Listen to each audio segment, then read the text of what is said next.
آئیے آپ کو بتائیں کہ سنگاپور کے بچے بہترین ریاضی دان کیوں ہیں۔ سنگاپور ہمیشہ تعلیمی نتائج میں سب سے اوپر ہوتا ہے۔ ریاضی میں سنگاپور کے طلباء اکثر پہلے نمبر پر ہوتے ہیں۔ وہ جاپان، تائیوان، فن لینڈ سے بھی آگے ہیں۔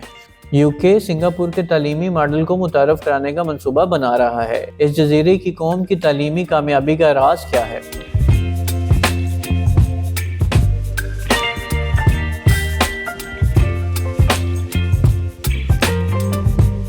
1965 میں جب سنگاپور آزاد ہوا تو یہ ایک غریب جزیرہ تھا۔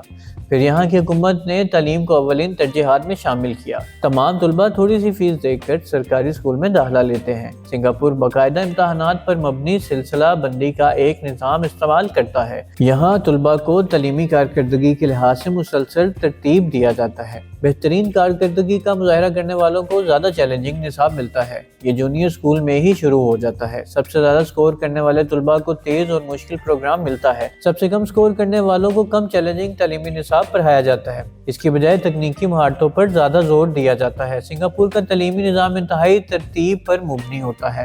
اس کی سخت نگرانی وزارت تعلیم کرتی ہے۔ وزارت اپنی تمام پالیسیوں کے اثرات کی مسلسل نگرانی کرتی ہے۔ تعلیمی کامیابی طالب علم کی فلاح و بہبود اور اطمینان کے ساتھ ناپی جاتی ہے۔ یہاں کا نصاب ریاضی، سائنس اور ٹیکنالوجی پر بہت بھاری ہے۔ پروگرام مغرب ممالک کے مقابلے میں بہت مختلف ہے۔ محنت کو ٹیلنٹ پر فوقیت دی جاتی ہے۔ استاذہ نصابی کتابوں سے کبھی انحراف نہیں کرتے۔ سنگاپور میں تعلیمی نظام میں درست جوابات کو عام فہم جواب سے زیادہ ترجیح دی جاتی ہے۔ تمام کلاسز طلباء کو امتحانات پاس کرنے میں مدد کرنے کے لیے ہر وقت تیار ہوتی ہے، کیونکہ یہ روزگار کے مواقع کے لیے بہت ضروری ہوتا ہے۔ اگر کچھ طلباء پیچھے رہ جاتے ہیں تو انہیں اضافی اسائنمنٹ کرنا ہوتی ہیں۔ وزارت تعلیم کے 3 مطلوبہ نتائج کی نشاندہی کرتی ہے۔ نمبر 1، خود آگاہی کا احساس۔ نمبر 2، اخلاقیات۔ اور نمبر 3، مستقبل کے چیلنجوں سے نمٹنے کے لیے ضروری مہارتیں اور علم۔ سنگاپور ریاضی کے لیے 2 بنیادی خیالات پر فوکس کرتا ہے۔ ایک CPA کا نقطہ نظر، کنکریٹ پیکٹوریل ایبسٹریکٹ۔ سنگاپور ایبسٹریکٹ تصورات کو ٹھوس انداز میں متعارف کراتا ہے، تبھی طلباء زیادہ پیچیدہ موضوعات کو اچھے سے سمجھتے ہیں اور ان میں ترقی کرتے ہیں۔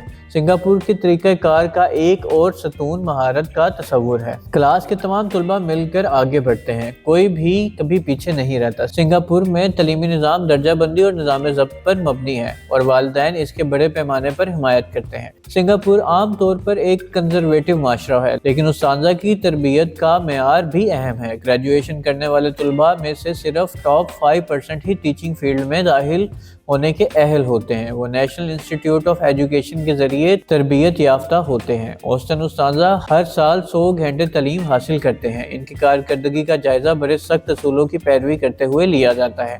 ٹیچنگ کو ایک باوقار پیشے کے طور پر دیکھا جاتا ہے۔ اسکول ٹیچر کی اوسطاً تنخواہ تقریباً $35,000 سالانہ ہوتی ہے۔ بہترین کارکردگی کا مظاہرہ کرنے والے استاذہ کو بونس سے بھی نوازا جاتا ہے۔ یہ نظام انہیں اپنی ٹیچنگ سکلز کو مزید بہتر بنانے کی آزادی بھی فراہم کرتا ہے۔ اساتذہ اپنے کام کا جائزہ لیتے ہیں اور ایک دوسرے کے اسباق کا مشاہدہ کرتے ہیں۔